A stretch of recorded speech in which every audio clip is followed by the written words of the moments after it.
সমাবেশ মাননীয় সভাপতি উপস্থিত আজকের প্রধান অতিথি জেলা জামাত ইসলামের সংগ্রামী আমির জনাব অধ্যক্ষ মৌলানা নূর আহমদ আনোয়ারী সাহেব সহ জেলা শহর উপজেলা নেতৃবৃন্দ, জামাত নেতৃবৃন্দ, ছাত্র নেতৃবৃন্দ এবং শ্রমিক নেতৃবৃন্দ, আমার সংগ্রামী সর্বস্তরের ভাইরা, আসসালামু আলাইকুম।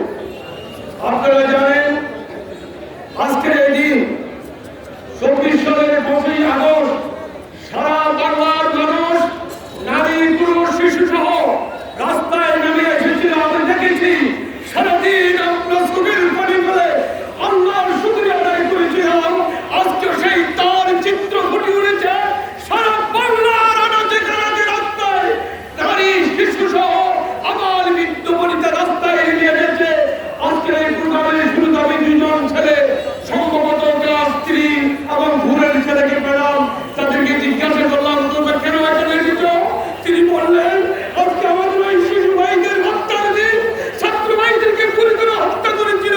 সেই 5ই আগস্টকে আমরা পালন করার জন্য, উদযাপন করার জন্য রাস্তায় নেমে এসেছি বাইক।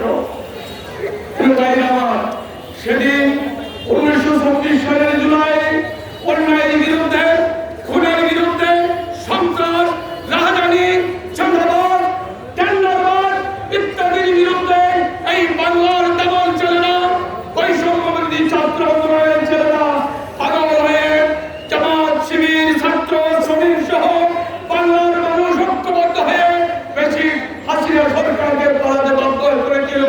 সেই বলেছিল আমি শেখের বেটি হাসিনা পালাতে জানি না, পালাতে পারি না। আল্লাহর মেহেরবানি বাংলার মানুষের পদৌলতে সে পালাতে বাধ্য হয়েছে।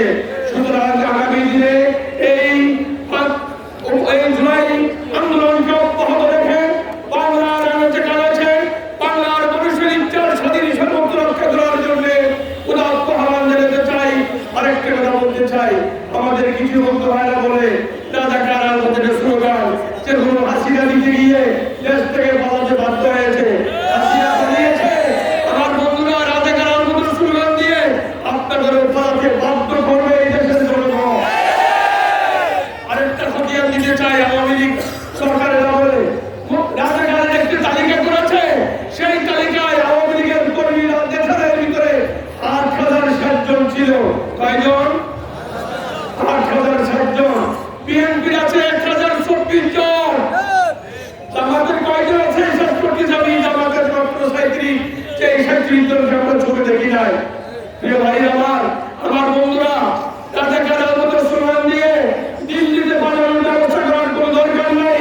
বাংলার মানুষকে ভালোবাসুন, বাংলার মানুষকে ভালোবাসুন, বাংলাদেশকে ভালোবাসুন। ঐক্যবদ্ধ হয়ে বাংলাদেশ গড়ে তোলার চেষ্টা করি। ইসলামী সর্বমহলের রাজনৈতিক দলগুলো ঐক্যবদ্ধ আগামী দিনের ইসলামের মার্কায় দাঁড়িয়ে পাল্লা ভোট দিয়ে বাংলার পার্লামেন্টকে ইসলামের পার্লামেন্ট